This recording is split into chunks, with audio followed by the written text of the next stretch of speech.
नमस्कार बच्चों, मेरा नाम संकल्प अग्निहोत्री है और मैं आपका कॉमर्स टीचर आप सभी का स्वागत करता हूं इस क्लारा क्लासेस में। जैसा कि आप सभी लोग देख रहे हैं कि हम लोग कॉमर्स की जब बात करते हैं तो कॉमर्स में हमारे 3 सब्जेक्ट आते हैं। पहला आता है अकाउंटेंसी, दूसरा आता है इकोनॉमिक्स, तीसरा आता है बिजनेस स्टडीज़।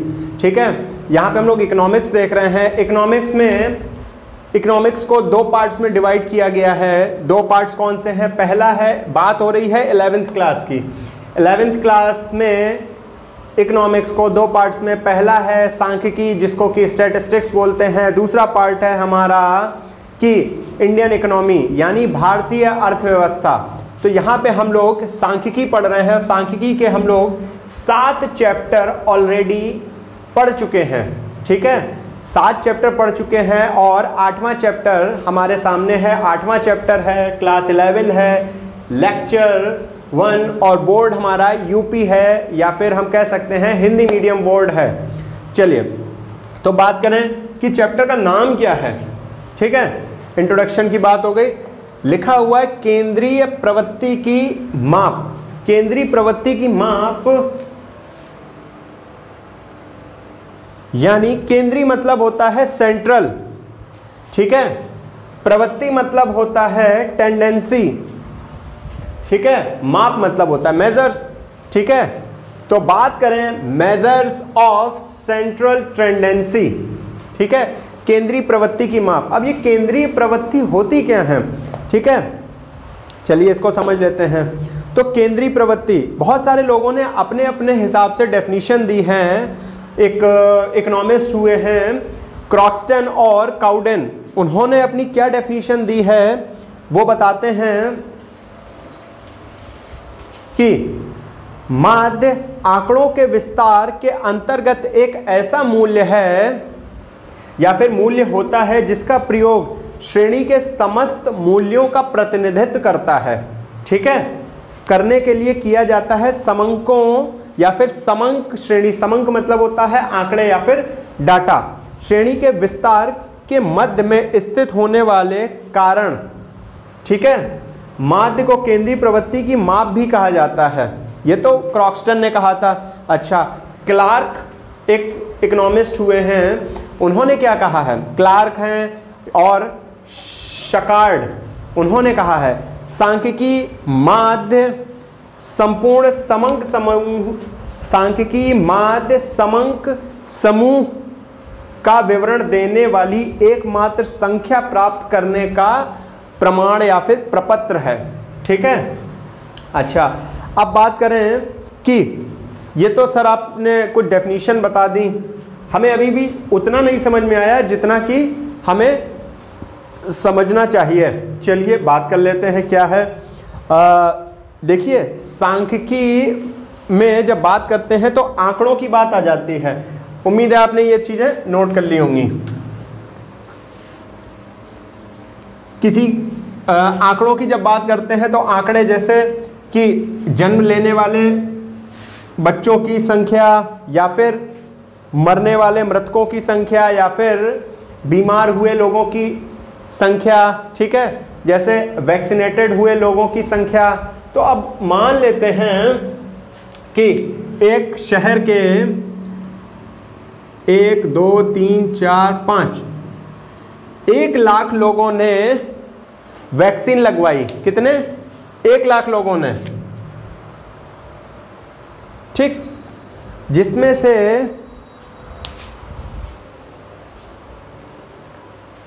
1 लाख लोगों ने लगवाई।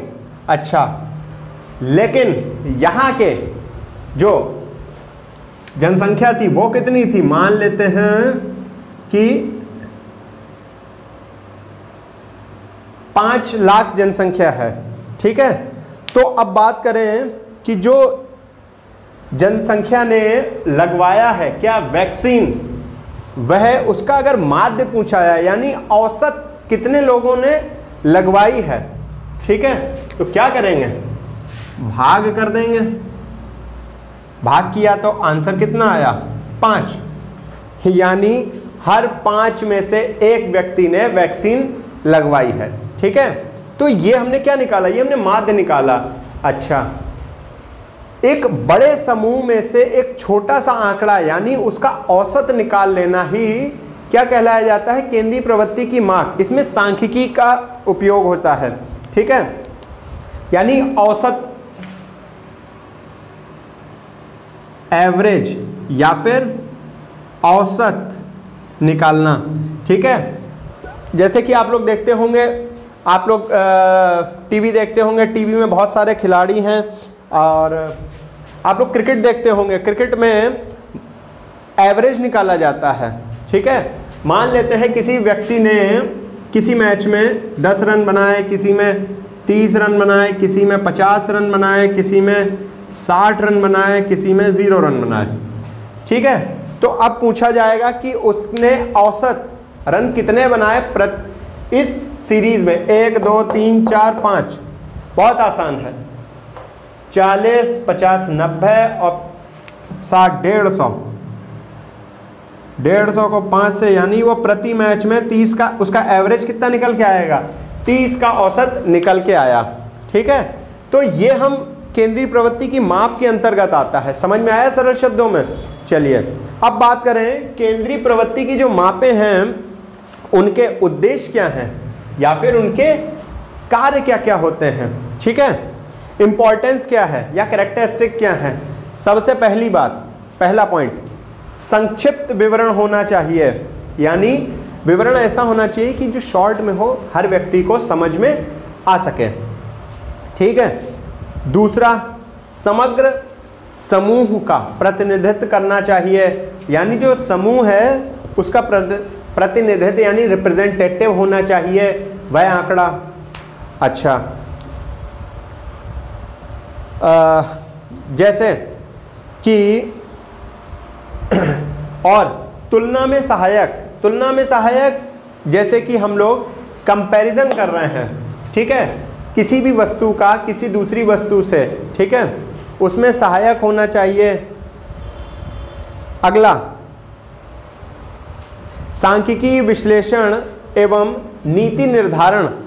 सांख्यिकीय विश्लेषण एवं नीति निर्धारण, सर ये वाला पॉइंट थोड़ा नहीं समझ में आया, ठीक है, समझा देते हैं। देखिए, सांख्यिकीय माध्यमों पर ही सांख्यिकीय विश्लेषण की अनेक क्रियाएं क्या होती हैं, आश्रित होती हैं, यानी टिकी होती हैं। साथ ही साथ ये माध्य भविष्य के लिए क्या करते हैं, नीति निर्धारक का भी काम करते हैं। देखिए कि हम भविष्य में जो भी नीतियां बनाने वाले हैं या फिर बना रहे हैं, उसके लिए हमें क्या करना पड़ता है, हमें कुछ ना कुछ डाटा कलेक्ट करना पड़ता है। जो हम डाटा कलेक्ट करते हैं उसी के आधार पे हम लोग क्या करते हैं, भविष्य में नीति निर्धारित करते हैं। अगला, गणितीय संबंध मतलब विभिन्न वर्गों तथा समूहों, यानी जो भी हमारे ग्रुप हैं, गणितीय संबंध स्थापित करने के लिए सांख्यिकीय माध्य अथवा केंद्रीय प्रवृत्ति की माप बहुत महत्वपूर्ण भूमिका निभाती है या फिर अदा करती है। जैसे उदाहरण के तौर पे मान लेते हैं कोई व्यक्ति है, जैसे मान लेते हैं रमेश, ठीक है, रमेश को की आय अधिक है, किससे, सुरेश से। किसकी अधिक है, रमेश की सुरेश से, ठीक है। इससे पर्याप्त जानकारी प्राप्त नहीं होती है। क्या नहीं प्राप्त होती है कि अधिक तो है पर कितनी अधिक है, 2 गुनी है, 3 गुनी है, या फिर अमाउंट में तो बताया जाता उससे अधिक है बस, ठीक है। तो गणितीय संबंध यानी हमें एग्जैक्ट आंकड़े पता चलते हैं। अच्छा, अब बात करें कि एक आदर्श माध्य के गुण क्या होने चाहिए। देखिए, एक आदर्श माध्य के क्या क्या गुण होने चाहिए। पहला, स्थिर एवं स्पष्ट, यानी जो हमारे पास एक आदर्श माध्य को निश्चित एवं स्पष्ट रूप से परिभाषित किया जाना चाहिए। ऐसा नहीं कि वो कुछ आधा अधूरा है। देखिए, स्पष्ट होगा तो हर व्यक्ति की समझ में आ सकेगा और वो सर्वमान्य होगा। अगला, सभी मूल्यों पर आधारित होना चाहिए। ऐसा नहीं है कि आपने जो माध्य निकाला वो सब्जियों पर तो आप निकाल रहे हैं, ठीक है, लेकिन आप ज्वेलरी के मूल्यों पर वो नहीं निकाल पा रहे हैं, या फिर आप फुटवेयर पर नहीं निकाल पा रहे हैं, या फिर फलों पर नहीं निकाल पा रहे हैं, ठीक है, तो वो सभी पर आधारित होना चाहिए। अगला, सरल गणना एवं बुद्धिगम्य होना चाहिए। ऐसी गणना होनी चाहिए कि हर व्यक्ति उसको कर सके। अगला, न्यायादर्शों में परिवर्तन का न्यूनतम प्रभाव होना चाहिए, यानी माध्य का व्यापक प्रयोग दिए गए सांख्यिकीय आंकड़ों में उचित विधि द्वारा विभिन्न न्यायादर्श लेकर सांख्यिकीय माध्य निकालने पर उसमें बहुत ऐसा नहीं है। हमने क्या किया, हमने जैसे मान लेते चावल रखे हुए हैं, ठीक है,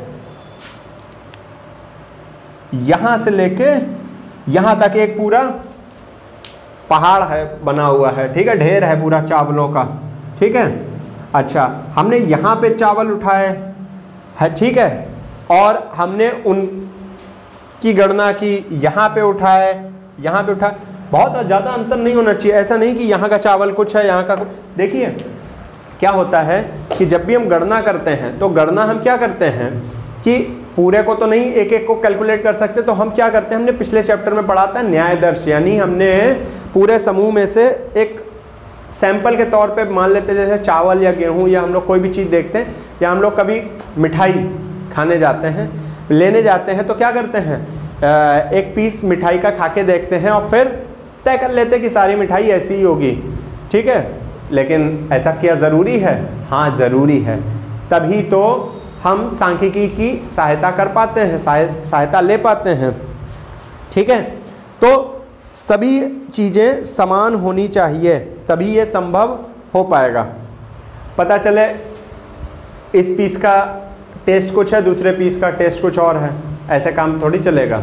अगला, चरम मूल्यों से अप्रभावित एक आदर्श माध्य सभी मूल्यों का प्रतिनिधित्व मूल्य होता है। समग्र का उचित प्रतिनिधित्व करने के लिए उसे न्यूनतम एवं अधिकतम मूल्यों से ज़्यादा प्रभावित नहीं होना चाहिए, यानी कि आदर्श मूल्य ऐसा होना चाहिए कि मूल्य में कितना भी परिवर्तन होता रहे, ठीक है, या फिर हम कहीं से भी कोई भी पीस उठा के देख लें और उसकी गणना करें तो उसके प्राइस में कोई भी अंतर, या फिर हम उसका माध्य निकाल रहे हैं, माध्य में बहुत ज़्यादा अंतर नहीं आना चाहिए, ठीक है। ये तो बात थी आदर्श माध्य के गुण की।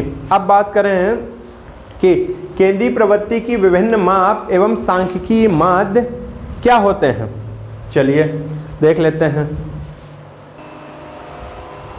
देखिए कि माध्य के प्रकार हमारे सामने हैं।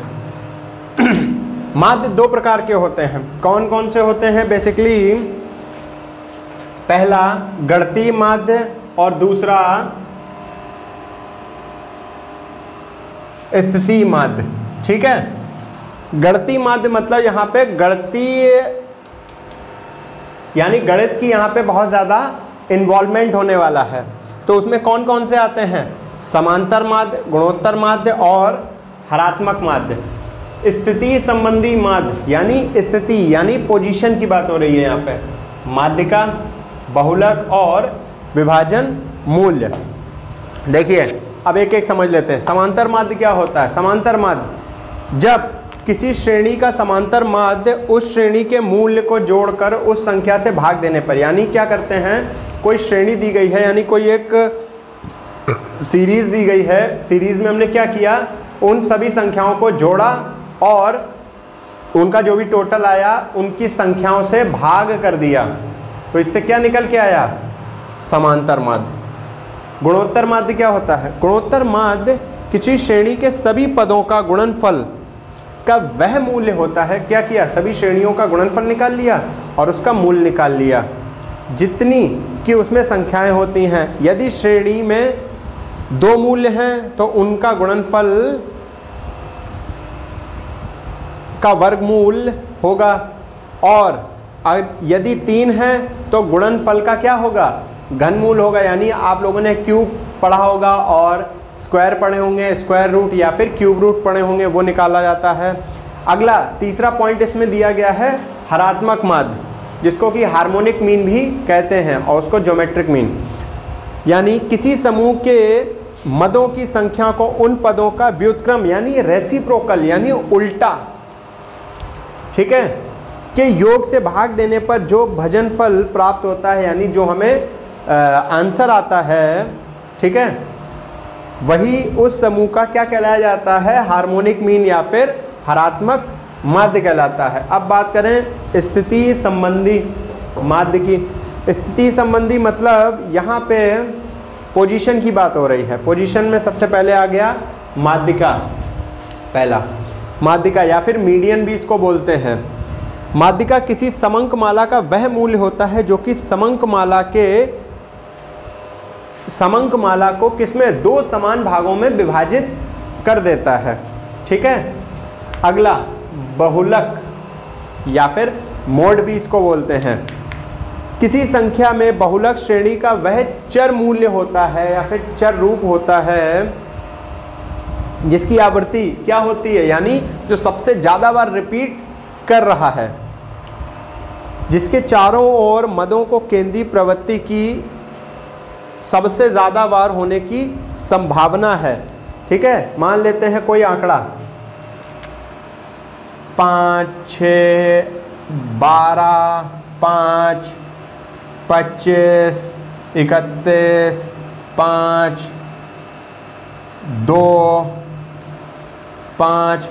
अब इसमें बहुलक पूछा जाए तो देखिए सबसे ज्यादा बार रिपीट कौन सी संख्या हो रही है, तो बहुलक कितना होगा, 5, ठीक।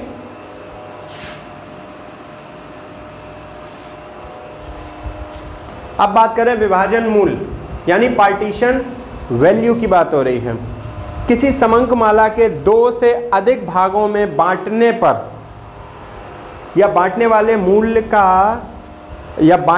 मूल्य को ही विभाजन मूल्य कहते हैं। मान लेते हैं दो कोई भी श्रेणी दी गई है, उनको जिस मूल्य पर बांटते हैं वह उसका विभाजन मूल्य कहलाया जाता है। अब बात करें, सबसे पहले हमने लिखा हुआ था समांतर माध्य। तो समांतर माध्य को हम कैसे लिखते हैं, उसका सूत्र हमारा क्या रहता है, चलिए देखिए। सबसे पहले हमने क्या पढ़ा, समांतर माध्य, जो कि हमारा सबसे पहला और सबसे पॉपुलर या फिर सबसे प्रसिद्ध टॉपिक है। समांतर माध्य जिसको कि हम लोग एक्स बार से भी डिनोट करते हैं, एक्स उसके ऊपर एक लाइन करना, ये बार कहलाता है, एक्स बार यानी समांतर माध्य। सूत्र क्या होता है, समस्त पदों का योग, यानी हमने जितने भी नंबर दिए गए हमने क्या किया, उन सभी का टोटल किया और उन सभी पदों की संख्याओं को हमने लिख लिया, कितनी संख्याएं हैं, ठीक है, उनका टोटल ऊपर किया और जितनी संख्याएं वो नीचे आ गई। और इसको ऐसे भी लिख सकते हैं, इसको बोलते हैं सिग्मा, ठीक है, इस तरीके से बनाना, ठीक है, ये सिग्मा का साइन है, ठीक। तो वैसे तो ये होता है ये, ठीक है। सिग्मा का मतलब होता है टोटल, सिग्मा एक्स, एक्स के आगे अगर सिग्मा लगा हुआ है इट मीन्स के एक्स के टोटल की बात हो रही है, अपॉन एन। एन मतलब होता है नंबर्स, यानी कुल कितने नंबर हैं, ठीक है।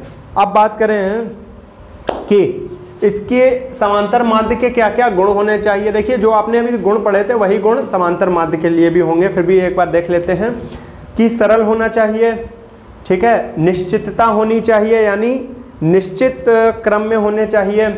अगला स्थिर होने चाहिए, ऐसा नहीं कि उसका मूल्य बहुत ज़्यादा प्रभावित हो रहा है। समान महत्व होना चाहिए, यानी उसका जो महत्व है वह समान होना चाहिए। बीजगणितीय विवेचन होना चाहिए, यानी इसका प्रयोग अधिक से अधिक चीज़ों में हो सके। तुलनात्मक होना चाहिए, ठीक। अब बात करें समांतर माध्य के दोष क्या क्या होते हैं या फिर हो सकते हैं, चलिए इसके दोष की भी बात कर लेते हैं। समांतर माध्य के दोष देखिए, चरम मूल्यों पर प्रभाव, यानी इसके जो मूल्य हैं उन पर प्रभाव पड़ता है। अगला गणना में कठिनाई, समांतर माध्य निकालते समय हमें किसकी दिक्कत आती है, गणना करने में समस्या आती है, ठीक है। अब बात करें अनुपयुक्तता, यानी ये बहुत ज़्यादा उपयोगी नहीं होता है। ठीक है, कब? जब हम अनुपात निकालते हैं, दर निकालते हैं, या फिर हम प्रतिशत या फिर रेशियो निकालते हैं, इन सब में बहुत उपयोगी नहीं है। क्या? समांतर माध्य या फिर मीन भी इसको बोलते हैं। अवास्तविक माध्य, अवास्तविक माध्य की जब बात चल रही है तो बात करें, कुछ ऐसी संख्याएं भी आ जाती हैं जो कि जिस पर आप भरोसा नहीं कर पाते हैं। ठीक है, पदों का प्रतिनिधित्व ना करना, पता चले वो पदों का प्रतिनिधित्व ही नहीं कर रहे हैं जो आपने पद लिए हुए हैं। जैसे कि उदाहरण के तौर पे मान लें, उदाहरण के लिए यदि एक कक्षा के 20 विद्यार्थी हैं तथा दूसरी कक्षा के कितने विद्यार्थी हैं? 25। एक के 20 और एक के 25 विद्यार्थी हैं, और तो औसतन एक कक्षा में कितने? 22.5। एक के 20 एक के 25, तो उसका औसत निकालेंगे तो 22.5 निकल के आएगा। यह अवास्तविक माध्य है क्योंकि विद्यार्थियों को अंशों में विभाजित नहीं किया गया है। ठीक है, अच्छा, समांतर माध्य का उपयोग या उसका यूज।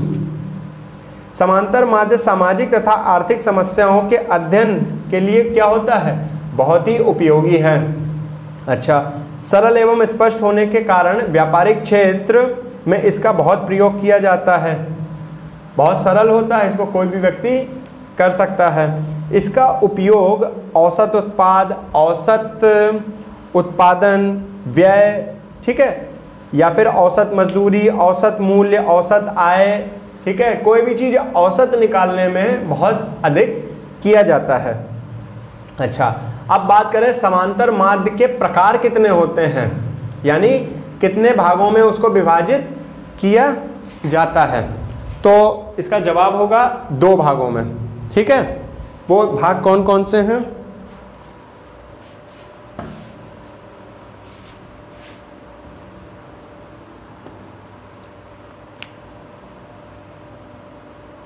इसके 2 भाग हैं समांतर माध्य के। पहला भाग होगा कि आपका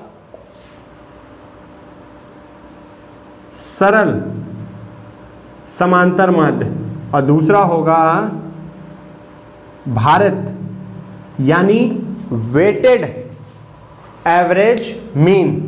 ठीक है, बाकी फिर समांतर और माध्य, समांतर माध्य, ये 2 पॉइंट हैं। किसके? समांतर माध्य कितने प्रकार के होते हैं? 2 प्रकार के। कौन सा? सरल और भारित। सरल क्या होता है? चलिए देख लेते हैं, सरल की बात कर लेते हैं। यह माध्य वह माध्य होता है जिसमें श्रृंखला के सभी पद समान महत्व रखते हैं। अच्छा, अब बात करें इसकी विधि, तो विधि कितने प्रकार की होती हैं? यहाँ पर पहली विधि बात करें अच्छा, एक बात और, इसकी जब हम बात करते हैं तो सबसे पहले बात आती है श्रेणियों की। किसकी बात आ जाती है? श्रेणी यानी सीरीज। तो सीरीज बेसिकली 3 टाइप की होती हैं, ये तो आपको समझ में आ ही गया होगा।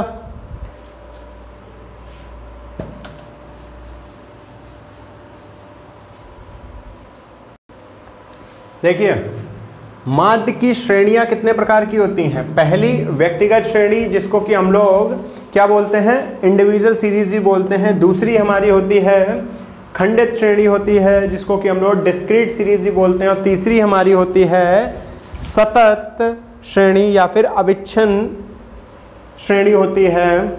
अच्छा, बात करें कि अब मेथड क्या क्या होते हैं इनके, मेथड देख लेते हैं। तो बेसिकली 3 मेथड हैं, वो तीनों में ही इंप्लीमेंट होंगे। पहला मेथड यानी मेथड की बात करें तो फिर विधि, ठीक है,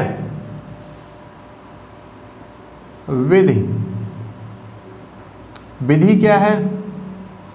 पहली विधि है हमारी प्रत्यक्ष विधि यानी डायरेक्ट मेथड। दूसरा है अप्रत्यक्ष विधि यानी इनडायरेक्ट मेथड। तीसरा है पद विचलन विधि यानी स्टेप डेविएशन मेथड, इसमें भी एक काम करेगी और ये तीनों के लिए है।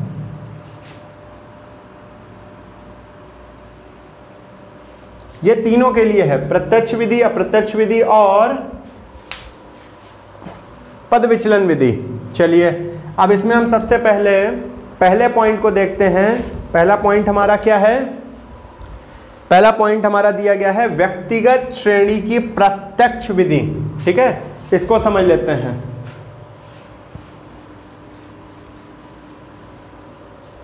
ये क्या होती है? इसका फॉर्मूला आप देखिएगा। ठीक है, फॉर्मूला जो आपने अभी देखा था, मीन बराबर सिग्मा x अपॉन n। ठीक, यानी पदों की कुल संख्या बटे कुल पद, पदों की कुल संख्या और ये पदों का योग होता है। ठीक है, अगर हम बात करें कि इसको हल करना है तो कैसे करेंगे, देख लेते हैं ये क्वेश्चन। यहाँ पर x दे दिए गए हैं हमें। ठीक है, 1 2 3 4 5। ठीक, ये दिया गया है, इसको हल करना है। बहुत सरल है। सिग्मा x टोटल कीजिए, 9 12 3 15। ठीक, यहाँ पे हल करेंगे, मीन निकालना है प्रत्यक्ष विधि से, sigma x upon n। Sigma x कितना आया हमारा? 15। n कितने हैं गिन लीजिए, 1 2 3 4 5, टोटल 5 आया। यानी माध्य बराबर कितना निकल के आया? 3। ठीक, तो इस तरीके से हम प्रत्यक्ष विधि की सहायता से इसको हल कर सकते हैं। अच्छा, अगर हमें इसी को अप्रत्यक्ष विधि से करना है तो कैसे करेंगे, देख लीजिए। डाटा हमारे पास यही रहेंगे। ठीक है, चलिए अब इसका सूत्र हमारा बदल जाता है। चलिए अप्रत्यक्ष विधि कर लेते हैं।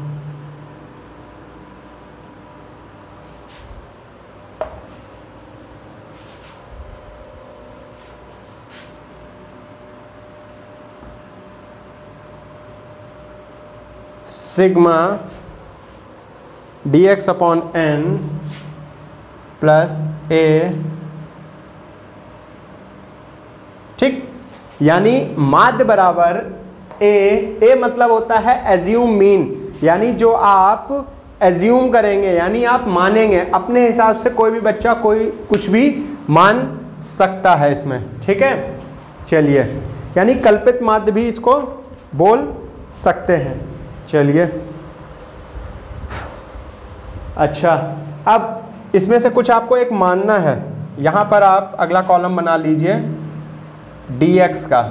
dx में क्या होता है? x माइनस a ये होता है, और a बराबर कुछ मान लीजिए। इसमें से कुछ मानना है, 1 2 3 4 5 में से कुछ भी मान लीजिए। जैसे मान लेते हैं आपने माना 4।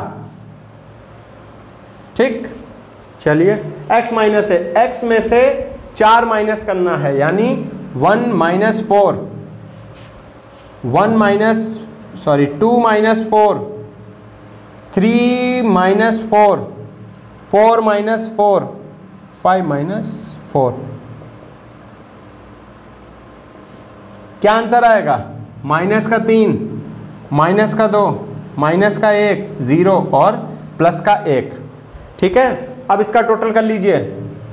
इसका टोटल करेंगे कितना आएगा? सिग्मा dx, देखिए dx दिया गया है, टोटल किया तो सिग्मा dx आ गया। -3, -2 और -1, यानी हो गया माइनस का 6। ठीक, माइनस का 6 और प्लस का 1 इक्वल टू होता माइनस का 5। इतनी बात क्लियर? तो ये आ गया आंसर हमारा -5। सूत्र हमारे पास है, इसमें इंप्लीमेंट करते हैं। ए हमने क्या माना था 4 प्लस -5 बटे n कितना है 1 2 3 4 5, इसको हल किया 4, अब प्लस माइनस एक साथ आता है तो इसको ऐसे ब्रैकेट में लिख देते हैं, प्लस माइनस होता है माइनस, 5 में से 5 को भाग किया तो आंसर आया 1, इसको हल किया तो आंसर कितना आया 3। बात पल्ले पड़ी? तो ये थी हमारी अप्रत्यक्ष विधि। ठीक है, आंसर हर कंडीशन में सेम ही आएगा, इस बात का आपको ध्यान रखना है। ठीक,